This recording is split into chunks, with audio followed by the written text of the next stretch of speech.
Joo,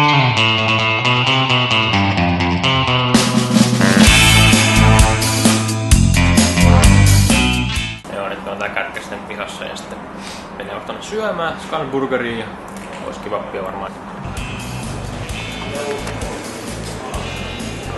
Niin, saa olla pistä kunnon kasketta, muuten kokille vähän sanomista. Ulkopuolella oma ovi sille, pitää tulla hirveämättä tänne.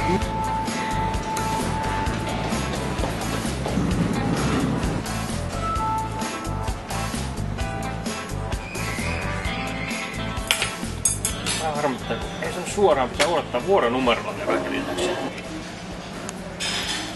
Tää on hyvä esivaikutelma, täyslautanen ja kastiketta riittää ja juompetti kyllä tällä erikseen kunnon hintaa. Kebappi. Ei maistu oikein miltään tässä.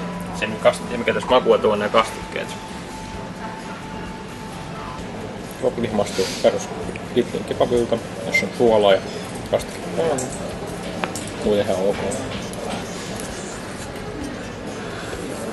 Hyvä kebab-annoksen tuolla, siitä tulee aina vähintään yksi chili mukaan. Siis maistuu kebabilta, se pitäisi maistua niinku hyvältä kebabilta, niinku maustetta silleen. Niin. Oliko nyt tuolta tuplalihalla ja ilman salaattia?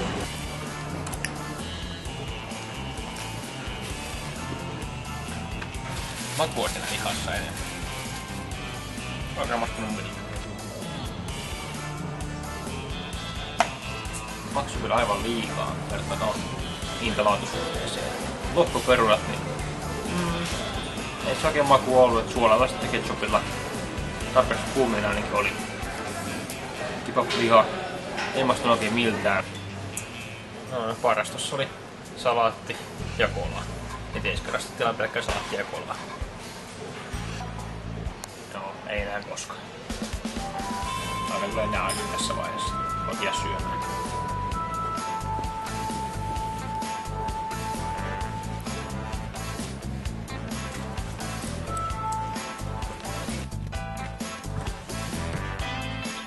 Käytiin äsken kärkkäisen Scanburgerissa syömässä lautanen ja oli aika susi. Tosi pettymys. Tosi paljon massia meni ja tosi idettömän aterian sai. En suosittele. Ei tänne uudestaan. Tää lähtee